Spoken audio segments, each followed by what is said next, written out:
Hi, my name is Eric Berger. I just recently received from Kanstul Instruments through Jack Kanstul in Arizona this wonderful 1606 ST trombone that I had built specifically for me, and I'd like to take a few minutes to talk about what I really like and also what I don't like about this instrument. Very excited to get it. I did a different video on why I would purchase a tuning in the slide horn. Now that I've had a week of playing on it, I think I've got a pretty good impression of what this horn is going to be able to do and what it's going to do for me. First of all, I'm going to say that for a custom built horn, I was very specific about what I wanted with this horn. It was very affordable. If I was going to buy a Rath or a Shires or an Edwards custom built, it would probably cost me significantly more. And so from the value standpoint of buying this Kanstul instrument, I think it's absolutely spectacular. I also looked at buying a BAC from Slide Doctor. Fantastic horns. But I think in the long run, after everything I've played, I'm happy I got this. Actually delighted. So let me talk about it. First of all, specifications, the 1606 ST.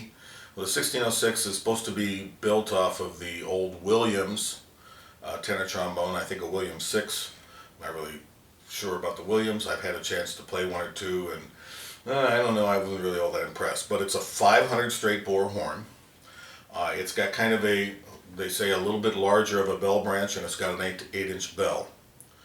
What I had them do on this specifically is give me what they call their New York special alloy red brass. I don't know if that's any different than their other red brass or bronze, but and I had it built at a .25 gauge, the heaviest gauge they make bells out of. It's a really kind of like a tuba bell gauge.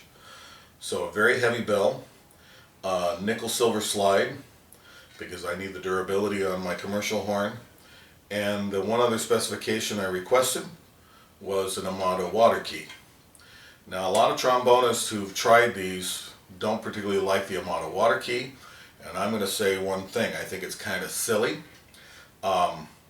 If you used to, when you're trying to blow the water out, sticking the horn kind of like this, pressing the valve and blowing, it's not going to work. I was taught very early from Don Staples when I was studying at UCLA. Studio guys just open up the water key and give it a couple shakes. If you hold that key down at the very bottom of the point, do that, it drains perfectly, no problems. So, and as far as I'm concerned, the less leakage and the really the less acoustical interference from a normal ported water key makes whatever difficulties would come with it whatever. So the horn, I didn't know if it was going to come with any brace work. I saw one of the tuning in the slide models someone had pictured with a brace. It doesn't have any braces in the back. That does, especially with this heavy bell, make the horn a bit front heavy. I don't really mind that at all because of the way I hold the horn. I've always tried to work on keeping the horn perfectly level and balancing it so the shifting back and forth. I gotta say that it'll take me a little getting used to that. I'll have to build up these pudgy hands a little bit better. But the balance is okay.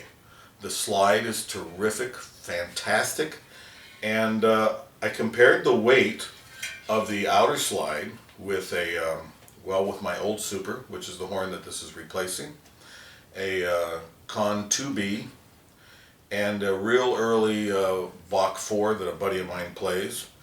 And I'll say that maybe a gram or two more, the weight's almost identical on the underslide. So any concerns about heaviness from the slide, I think, are not really founded. The slide is very solid, very fast, tracks very well, no real floppiness even in the lower positions.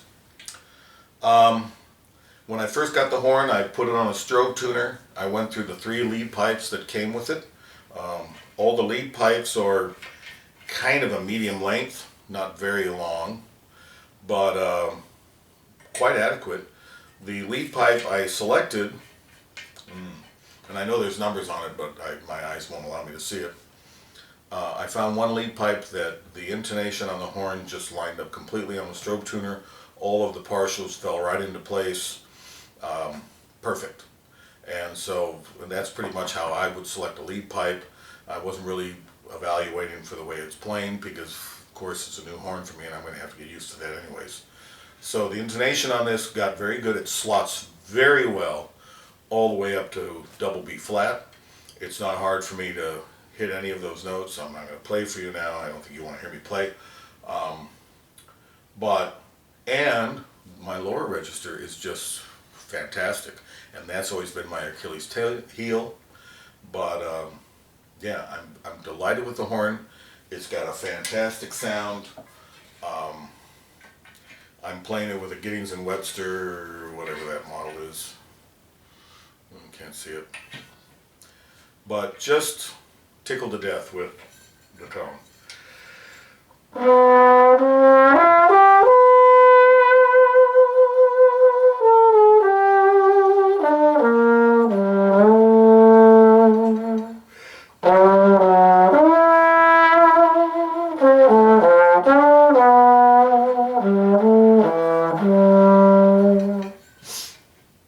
Love it to death. I would recommend anyone who's looking for a horn with just a fantastic characteristic, a fantastic tone, to think about it.